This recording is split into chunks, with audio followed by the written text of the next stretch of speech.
Hello पिलामाने आज मु जनजाति विषय नोट भलिया लिखि देछि सेटा देखिनियो आ बुझे दउछि।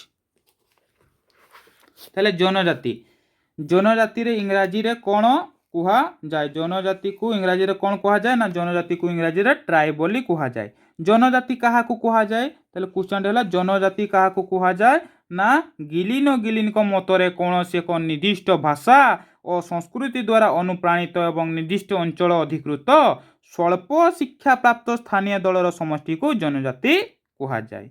तो जनजातिर संज्ञा प्रदान कर जनजाति जदि संज्ञा प्रदान करा जाय कुहा एटा ही लिखिदेव।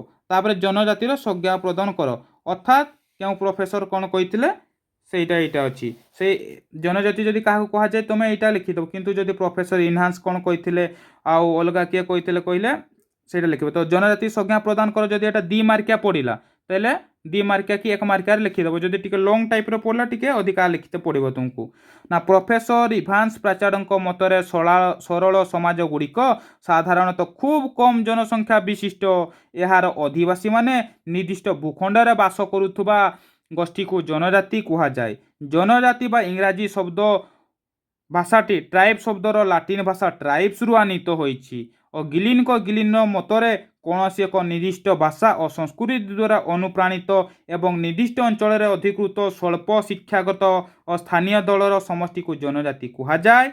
हबेल अनुजाई एक निर्दिष्ट अंचल बास करुथुबा किंबा अधिवासी अंचल दाबी करुथुबा राजनैतिक तथा सामाजिक संस्कृति प्रवण और स्वयं शासित समष्टि को जनजाति कुहा जाए। मॉर्गन को कहती जनजाति एक संपूर्ण संगठित समाज को बुझाई थाए एवं प्रत्येक जनजाति बहिर्विवाही ज्ञान गुड़िक समूह अटे। तो एटा लंग टाइप रहीगला कि ना सब 3टा प्रोफेसर 3टी मत देइछंती तेणुकी टिके लंग होईगला किंतु जनजाति काहाकू कुहा जाए कहले तुमे एठू एटा भी लिखि पारिबो। तो नेक्स्ट हला जनजाति काहाकू कुहा जाए लंग टाइप ऑफ आंसर हला लंग टाटा। तो जनजाति काहाकू कुहा जाए एवं तार गुणावली गुड़िक वर्णना करो एटा lung type of answer question भी आंसर भी। तो जनजाति काहाकू कुहा जाए तार गुणावली गुड़िक लिख ना। हबेल अनुजाई एक निर्दिष्ट अंचल बास करुथुबा किंबा अधिवासी अंचल दाबी करुथुबा एवं राजनैतिक तथा सामाजिक संस्कृति प्रवण और स्वयंशासित समष्टि को जनजाति कुहा जाए। यह विभिन्न प्रकार गुणावली निम्न रे वर्णित करा जायछि। गुणावली गुड़िक वर्णना करा जायछि जेंति कि कहि देथिल प्रत्येक जनजाति गोष्ठीर निज नाम स्वतंत्र नाम भी थिबो सेहि द्वारा ताकर गोष्ठी अंतर्भुक्त होथुबो। तो सेमाने निर्दिष्ट भूभाग रे मध्य थिबो ताकर उपस्थित स्थली भी गुटे थिबो आ जनजाति भावर आदान प्रदान और जोगाजोग निमित्त सेमानकर कथित भाषा बा बोधित भाषा थाए माने सेमाने कथा हबा पई बुझाबुझी हबा पई ताकर गुटे साधारण भाषा भी थाए। जनजातिर गुटे अंतर्विवाही गोष्ठी भी थाए आ सेमाने गुटे निर्दिष्ट परिसीमा रे रही थांती ताकर युव शयनगर भी थाए आ जनजातिर अर्थनैतिक विविधता ताकर सरल खूब सरल आ एमाने बहु धर्म विश्वासी सेमानकर प्रकृति उपासना गुणित गारेडी बहुल भाव में देखा जाए से प्रकृति को उपासना करती आर गुणी गारेडी उपर टिके सन्देह अच्छी।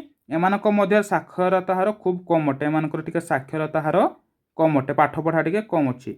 जनसंख्या समाज रे बलिष्ठ परंपरा संस्कृति देखा जाए संस्कृति थाए एटा हला यार गुणावली गुड़िक। तापरे नेक्स्ट प्रोफेसर विद्यार्थी कौन कही उल्लेख करथिले प्रोफेसर विद्यार्थी ना प्रोफेसर विद्यार्थी उल्लेख करिसेंती जे जनजाति माने सामग्रिक दृष्टि रे प्रविधतात्विक और शिक्षागत दिगरे पछुआ अटंती यह प्रोफेसर विद्यार्थी कहिथिले। इंग्राजी भाषा रे जनजाति शब्द को कौन कुहा जाए ना ट्राइब कुहा जाए।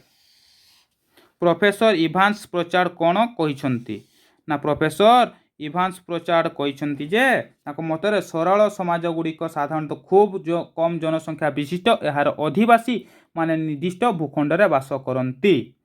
जनजाति एक संपूर्ण संगठित समाज को बुझाए एटा किए कहिथिले एटा देखो टिके क्वेश्चन अछि बा मॉर्गन एटा आंसरटा हो मॉर्गन कहिथिले किंतु मॉर्गन कौन कहिथिले ना जनजाति एक संपूर्ण संगठित समाज को बुझाए।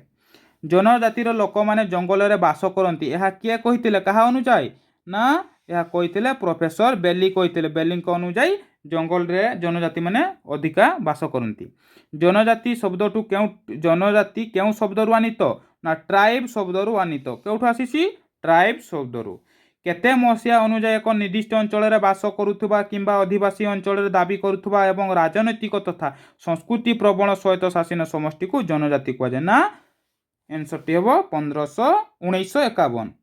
ଆମର ଆନ୍ସରଟି ହେବ 1951।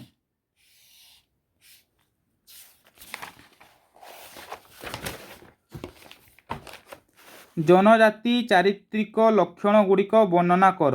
କ'ଣ କ'ଣ ହେବ ନା ଚାରିତ୍ରିକ ଲକ୍ଷଣ ଗୁଡ଼ିକ ବର୍ଣ୍ଣନା କର କହିଲେ କି ହେବ ନା ଏଇ ଯେ ଆମର ଟିବି ନାୟକ ବର୍ଣ୍ଣନା ଯେଗୁଡ଼ା କରିଥିଲେ ହେଲା, ଟିବି ନାୟକ ଯେଗୁଡ଼ା ବର୍ଣ୍ଣନା କରିଥିଲେ ଏତେ ଇମ୍ପୋର୍ଟାଣ୍ଟ ନାହିଁ, ତେଣୁ ତୁମେ এটা ଦେଖିନିଅ।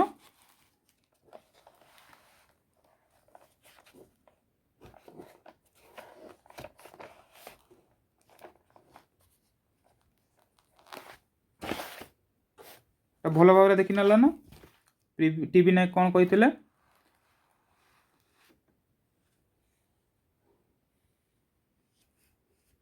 ତାପରେ ଆମର ଟିକେ ଏଇଠୁ ଇମ୍ପୋର୍ଟାଣ୍ଟ ଆରମ୍ଭ ହୋଇଗଲା। ଓଡ଼ିଶାରେ ପାର୍ଥିବ ଜନଜାତି ସଂଖ୍ୟା କେତେ? ଓଡ଼ିଶାରେ ପାର୍ଥିବ ଜନଜାତି ସଂଖ୍ୟା କେତେ ଅଛି? ନା 13ଟି ଅଛି। କେତେ ଅଛି? 13ଟି। କୋରାପୁଟ ଜିଲ୍ଲାର ପାର୍ଥିବ ଜନଜାତିର ନାଁ କ'ଣ? ଡିଡାଇ। ପାର୍ଥିବ ଜନଜାତି ଅର୍ଥାତ୍ ଦୁର୍ବଳ ଜନଜାତି, ତୁମେ ଡାଉଟ୍ରେ ପଡ଼ିବ ନାହିଁ। ପାର୍ଥିବ ଯାହା, ଦୁର୍ବଳ ଜନଜାତି ମଧ୍ୟ ତାହା। କଳାହାଣ୍ଡି ଜିଲ୍ଲାର ଦୁର୍ବଳ ଜନଜାତିର ନାଁ କ'ଣ? ତୁକ୍ତିଆ ଭୁଞ୍ଜିଆ। ତୁମେ ଏଇଠି ଡାଉଟ୍ ହେବନି, ଦୁର୍ବଳ ଯାହା ପାର୍ଥିବ ତାହା। ଜନଜାତି କାହାକୁ କୁହାଯାଏ, ତାର ବୈଶିଷ୍ଟ୍ୟ ଗୁଡ଼ିକ ଆଲୋଚନା କର। ଏଟା ବି ଲଙ୍ଗ କ୍ୱେଶ୍ଚନ୍ ଟାଇପ୍ର, ଲଙ୍ଗ କ୍ୱେଶ୍ଚନ୍। ତ ଜନଜାତି ତ କାହାକୁ କୁହାଯାଏ ମୁଁ ଭିଡ଼ିଓରେ ବୁଝାଇ ଦେଇଛି। ଏକ ନିର୍ଦ୍ଦିଷ୍ଟ ଅଞ୍ଚଳରେ ବାସ କରୁଥିବା କିମ୍ବା ଆଦିବାସୀ ଅଞ୍ଚଳରେ ଦାବି କରୁଥିବା ରାଜନୈତିକ ତଥା ସଂସ୍କୃତି ପ୍ରବଣ ସ୍ୱାୟତ୍ତ ଶାସନ ସମଷ୍ଟିକୁ ଜନଜାତି କୁହାଯାଏ। ଏହା ଇଂରାଜୀ ଭାଷାରେ ଟ୍ରାଇବ୍ କୁହାଯାଏ। ଏହା ଲାଟିନ ଭାଷା ଟ୍ରାଇବ୍ସରୁ ଆନିତ। ତାର ବୈଶିଷ୍ଟ୍ୟ ଗୁଡ଼ିକ ଆଲୋଚନା କରିବ। ମାନେ ବୈଶିଷ୍ଟ୍ୟ ରହିଲା ତାର ସାଧାରଣ ପରିବାର ସମଷ୍ଟି, ଏକ ନିର୍ଦ୍ଦିଷ୍ଟ ଅଞ୍ଚଳ, ସାଧାରଣ ଧର୍ମ, ସାଧାରଣ ସଂସ୍କୃତି, ଐକ୍ୟ ମନୋଭାବ, ଏଗୁଡ଼ା ତାର ବୈଶିଷ୍ଟ୍ୟ ଗୁଡ଼ା ହେଲା। ତାକୁ ଏଗୁଡ଼ା ପୁଣି ଲେଖିଦେଇଛି ଦେଖ। ସାଧାରଣ ନାଁ ତାର ରହିଛି, ପରିବାରର ସମଷ୍ଟି, ସାଧାରଣ ଭାଷା ରହିଛି, ଏକ ନିର୍ଦ୍ଦିଷ୍ଟ ଅଞ୍ଚଳ ମଧ୍ୟ ରହିଛି, ସାଧାରଣ ଧର୍ମ ମଧ୍ୟ ରହିଛି। ଆଉ ଏପଟେ ରହିଲା ସାଧାରଣ ସଂସ୍କୃତି ରହିଛି, ଐକ୍ୟ ମନୋଭାବ ରହିଛି, ଅନ୍ତର୍ବିଭାଗୀ ଗୋଷ୍ଠୀ ରହିଛି, ସାମାଜିକ ପରିଚୟ ମଧ୍ୟ ରହିଛି। এইটা ହେଲା ତାର ବୈଶିଷ୍ଟ୍ୟ। ଯେ ଏତେ ବଡ଼ ଲେଖିବନି, ସର୍ଟ କରିକି ଲେଖିବ। ତାପରେ এইটা ଗୋଟେ ମୋଷ୍ଟ ଇମ୍ପୋର୍ଟାଣ୍ଟ କ୍ୱେଶ୍ଚନ୍ ଆସିଗଲା। ଓଡ଼ିଶା ରାଜ୍ୟରେ କେତେ ପ୍ରକାର ଅନୁସୂଚିତ ଜନଜାତି ଦେଖାଯାନ୍ତି? ନା 62 ପ୍ରକାର। କେତେ ପ୍ରକାର? 62 ପ୍ରକାର। ତ ଏଇ 62 ପ୍ରକାର ଅନୁସୂଚିତ ଜନଜାତି କେତେ ଭାଷାରେ ବିଭକ୍ତ କରାଯାଇଛି? ସେଗୁଡ଼ିକ କ'ଣ ସେଗୁଡ଼ା? ନା 3ଟି ଭାଷା ଜଣାଯାଇଛି। ତୁମେ ଯଦି ଭିଡ଼ିଓଟି ଦେଖିଥିବ ଏଗୁଡ଼ା କରିବା ପାଇଁ ବହୁତ ଇଜି ହେଇଯିବ, 3 ଗୋଟି ଭାଷାରେ। ତାପରେ 2000 ମସିହା ଜନଗଣ ଅନୁଯାୟୀ ମୁଣ୍ଡା, ଦ୍ରାବିଡ଼ିୟ ଓ ଇଣ୍ଡୋ ଏରିଆନ୍ ଗୋଷ୍ଠୀ ଗୁଡ଼ିକ ସମୁଦାୟ ଲୋକସଂଖ୍ୟା କେତେ? ନା 95,90,756। ମୁଁ ଏଇଟା ହାଇଲାଇଟ୍ କରୁଛି କି ପାଇଁ? ନା ଏଇଟା କ୍ୱେଶ୍ଚନ୍ ପାଇଁ, ନହେଲେ ବୁଝିପାରିବନି। 2011 ମସିହା ଜନ ଅନୁଯାୟୀ ରାଜ୍ୟର ସମୁଦାୟ ଲୋକ ସଂଖ୍ୟା କେତେ ଥିଲେ? 22.84 ଭାଗ। କେତେ? 22.84 ଭାଗ ଥିଲେ। ଭାରତରେ ସମୁଦାୟ ଲୋକ ସଂଖ୍ୟା ଶତକଡ଼ା କେତେ ଥିଲେ? 0.79 ଭାଗ। ତାପରେ এইটা ଟିକେ ମୋଷ୍ଟ ଇମ୍ପୋର୍ଟାଣ୍ଟ କ୍ୱେଶ୍ଚନ୍ କହିଦେଉଛି। ଓଡ଼ିଶାରେ ଜନଜାତି ଲୋକ ସଂଖ୍ୟା ତୁଳନାରେ କେଉଁ ପ୍ରକାର ଜନଜାତି ଅଧିକ ଦେଖାଯାଏ? ନା କନ୍ଧ ଜନଜାତି। କେଉଁ ଜନଜାତି? କନ୍ଧ ଜନଜାତି। ଓଡ଼ିଶାରେ କେତେ ଜଣ କନ୍ଧ ଜନଜାତି ଦେଖାଯାନ୍ତି? 10 ଲକ୍ଷ। କେତେ? 10 ଲକ୍ଷ ଜଣ ଦେଖାଯାନ୍ତି। ଓଡ଼ିଶାରେ କନ୍ଧ ଜନଜାତି କେଉଁ କେଉଁ ଜିଲ୍ଲାରେ ଦେଖାଯାଏ? କେଉଁ କେଉଁ ଜିଲ୍ଲାରେ ଦେଖାଯାଏ? ନା କନ୍ଧମାଳ, ରାୟଗଡ଼ା, କୋରାପୁଟ, ବଲାଙ୍ଗୀର ଓ ବୌଦ୍ଧରେ। ଓଡ଼ିଶାରେ ସାନ୍ତାଳ ଜନଜାତି କେତେ ଲୋକ ସଂଖ୍ୟା? 8 ଲକ୍ଷ। ସାନ୍ତାଳ ମାନେ 8 ଲକ୍ଷ। ତ ଏମାନେ କେଉଁ କେଉଁ ଜିଲ୍ଲାରେ ଦେଖାଯିବେ? କେଉଁ କେଉଁ ଜିଲ୍ଲାରେ ଦେଖାଯିବେ? ନା ଏମାନେ ଦେଖାଯିବେ ମୟୂରଭଞ୍ଜ, କେନ୍ଦୁଝର, ଯାଜପୁର, ବାଲେଶ୍ୱର, ଭଦ୍ରକ, ସମ୍ବଲପୁର, ଝାରସୁଗୁଡ଼ା, ସୋନପୁର, ଦେଓଗଡ଼, ଢେଙ୍କାନାଳ, ଅନୁଗୁଳ, ସୁନ୍ଦରଗଡ଼, କନ୍ଧମାଳରେ ଦେଖାଯିବେ। ତାହେଲେ ଏହା ଗୋଟିଏ ଜନଜାତି। ଏହା ଜନଜାତି ଲୋକ ସଂଖ୍ୟା କେତେ? ନା 1 ଲକ୍ଷ ହେଲା। ତାହେଲେ ଓଡ଼ିଶାରେ ଜନଜାତି ଲୋକ ସଂଖ୍ୟା ଶତକଡ଼ା କେତେ? ନା 50 ଭାଗ। ଆଉ 50 ଭାଗ ଜନଜାତି ଲୋକମାନଙ୍କୁ କେଉଁ କେଉଁ ଜିଲ୍ଲା ଭାଗରେ ଦେଖାଯାଇଛି? କେ ଜାଗାରେ ବେଶୀ ଦେଖାଯାଇଛି? ନା 6ଟା ଜିଲ୍ଲାରେ ବେଶୀ ଦେଖାଯାଇଛି। କି ଜିଲ୍ଲାରେ? ମୟୂରଭଞ୍ଜରେ, ସୁନ୍ଦରଗଡ଼ରେ, କେନ୍ଦୁଝର, କୋରାପୁଟ, ନବରଙ୍ଗପୁର, ଆଉ ଗୋଟେ ରହିଲା ରାୟଗଡ଼ାରେ। ଓଡ଼ିଶାରେ ଜନଗଣନା ଅନୁସାରେ କେତେ ଜଣ ଜାତି ଗୃହ ଦେଖାଯାଏ? ଘର କେତେ ଜଣକାର ଅଛି? ଜନଗଣନା ହେଇଥିଲା ଯେ 2011 ମସିହାରେ, ନା 21,63,110 ଜଣକାର ଅଛି। आउ ये जे 2011 जनगणना अनुजाई गोष्ठी गुड़िक समुदाय जनसंख्या केते थिले टोटाल जनसंख्या थिले जदि पचारे 95,90,756 आउ सेई टोटाल लोक भितु केते जन पुरुष थिले ना 47,27,732 जन एतकी थिले पुरुष थिले हला। आ स्त्री बा नारी केते जन थिले नारी थिले आमर 48,63,024 जन। तापर गृह पुरुष नारी मान मध्य 2001 मसीहा ठारू 2012 मसीहा केते शतकड़ा वृद्धि माने 2011 मसीह जनगणना होता आउ थे 10 वर्ष छाड़ी होता 2001 तो केते परसेंट बढ़ी जाता 17.7 तो केते वर्ष थे जनगणना होता है मन रखी था 10 वर्ष थे जनगणना होता है। ओडिशार जनजाति संख्या राज्यर समुदाय केते भाग 22.8 भाग। भारतर जनजाति संख्या केते 9.2 भाग। क्यों क्यों जिले में 50-80 भाग जनजाति देखा जाए सुंदरगढ़ मयूरभंज कंधमाल नवरंगपुर रायगड़ा गजपति कोरापुट मालकानगिरी रे। ओडिशा रे क्यों क्यों जिले में 35% जनजाति बास करती केन्दुझर सुंदरगढ़ मयूरभंज। ओडिशा रे दुर्बल जनजाति बा पार्थिव जनजाति केठी देखा जाए 13टी पार्थिव बा दुर्बल जनजाति देखा जाए। ओडिशा सर्वाधिक जनजाति नाम कौन एमाने केते संख्या ना सर्वाधिक जनजाति है कंध आ एमानकर संख्या 10 लक्ष। तापर ओडिशा कंध जनजाति केउठारे रुहंती के जगार रुहंती ना रायगड़ा कोरापुट बलांगीर बौद्धरे। सौरा माने केउठारे अधिवासी माने लोक संख्या केते सौरा माने हेले गंजाम पुरी जिला रुहंती एमानकर लोक संख्या 3 लक्ष। सौरा मानकर लोक संख्या केते 3 लक्ष। बणा जनजाति केठी रुहन आ एमानकर संख्या केते बणा जाति माने केठी रुहन आ तांको जनजाति संख्या हला केते तले मालकानगिरी कोरापुट रुहंती तांकर लोक संख्या हला 5000 एमाने उलग्न जनजाति मध्य कहा जाए। केउ जनजाति को उलग्न जनजाति कहा जाए ना बंडा। किसान जनजाति केउठी केउठी वास करंती किसान जनजाति सुंदरगढ़ संबलपुर केन्दुझर रे रुहन हला। ओडिशा रे केते प्रकार अनुसूचित जनजाति देखा जानती ना 62 प्रकार। बंडा और सांताला जनसंख्या केते ना बंडा हला 5000 सांताला हला 5 लक्ष। केउ जिल्लार साक्षरता हार कम आ केउ जिल्लार साक्षरता हार अधिका ना आमर साक्षरता हार हला सबुठू मालकानगिरी जिल्ला रे एवं जिल्लार सबुठू साक्षरता हार कम और तांको लोक संख्या हला साक्षरता हार केते कम 33.2 भाग। आ केउ जिल्लार साक्षरता हार अधिका ना पुरी जिल्लार सबुठू साक्षरता हार अधिका अछि जहाटा कि हला 74.6 भाग।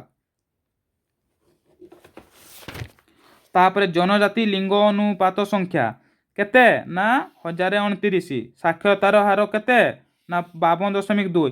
पुरुष और स्त्री क्षेत्र में साक्षरता हार केते अधिक पुरुष मानकर साक्षरता हार 60.7 और स्त्री 41.2 भाग।